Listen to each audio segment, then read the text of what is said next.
کیا پہلی نظر کعبے پر کب؟ ہاں جی بالکل، کہ جب انسان کی پہلی نظر جب اپنے ملک سے آتے ہیں کعبۃ اللہ میں پڑتی ہے تو دعا قبول ہوتی ہے۔ اس لیے ہمیں دعا بھی سکھائی گئی ہے کہ اللہم زد بیتک ھذا تشریفا و تکریما و تعظیما و مہابۃ و برا و تقوی وزد من کرمہ و عظمہ و شرفہ ممن حجہ و اعتمرہ۔ تو یہ دعا بھی موجود ہے حدیث میں۔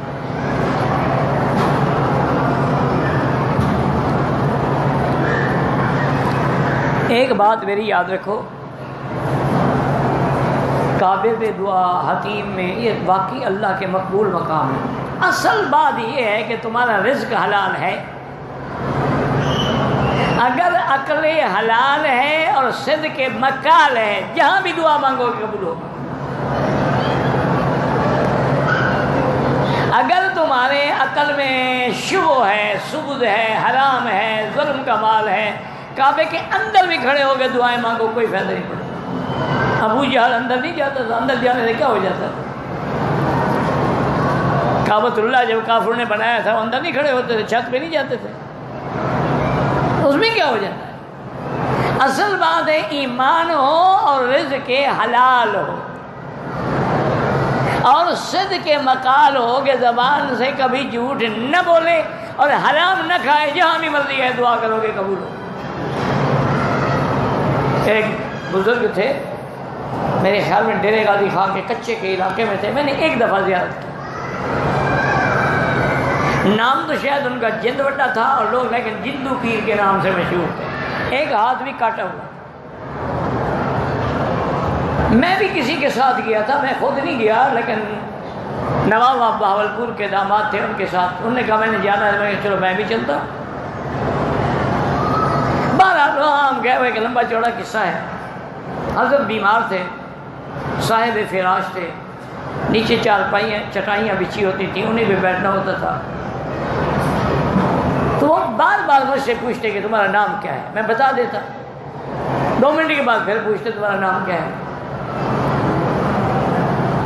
اب جوانی تھی، بچپن تھا ہمارا، ہم طالب العلم تھے، پڑھتے تھے، مجھے تو دل میں غصہ آنے لگ گیا، یار یہ کیسے پی رہے ہیں، ان کو 2 منٹ کے بعد میرا نام بھول جاتا ہے۔ وہ پھر پوچھے بیٹا آپ کا نام کیا ہے، میں پھر بتا دوں۔ تیسرے چوتھے بار میں نے بھی پھر غصے سے بتایا نام ہے۔ پہلے تو میں ادب سے کہتا رہا نا کہ جی میرا نام محمد بقی ہے، کس کے بیٹے ہو، مولانا خیر محمد صاحب کے۔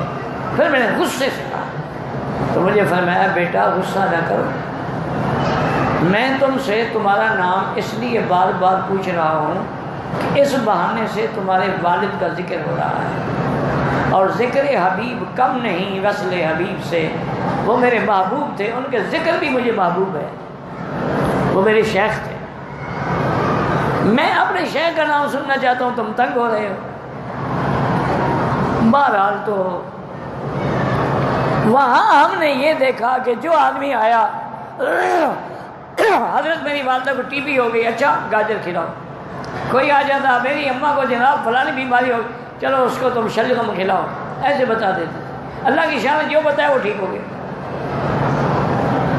اب شلغم کا یا چیزوں کا کیا تعلق ہے؟ اللہ والے کی زبان میں ایک برکت۔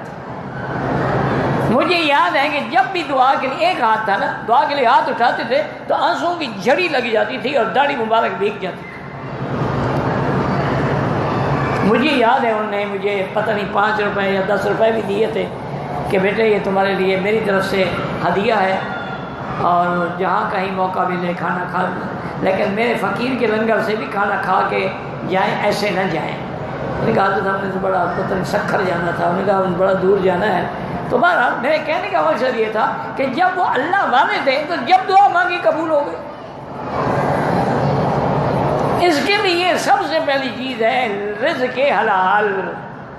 پہلے ہمارے بزرگوں نے جو تعویذ کے لیے تنگ کرتا لکھ دیتے تھے، یا اللہ میں جانتا نہیں، تیرا بندہ مانتا نہیں، آگے تیری مرضی، لپیٹ کے دے دیا، کام ہو جاتا تھا۔ حضرت مرزا فضل جان جانا لوگوں کو تعویذ دیتے لکھتے ہیں، ہر چکونت او کنت، بندہ ہے عاجز چکونت، جو کرتے ہو آپ کرتے، ہم کیا کریں، لیکن جس کو لکھ دیا کام ہو گیا۔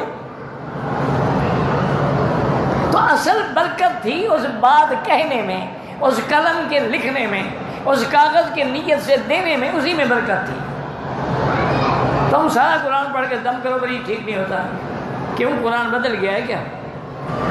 قرآن تو وہی ہے، زبانیں گندی ہیں۔ اگر برتن گندا ہو، دودھ رکھو گے پھٹ جائے، اب دودھ کا تو قصور نہیں ہے نا،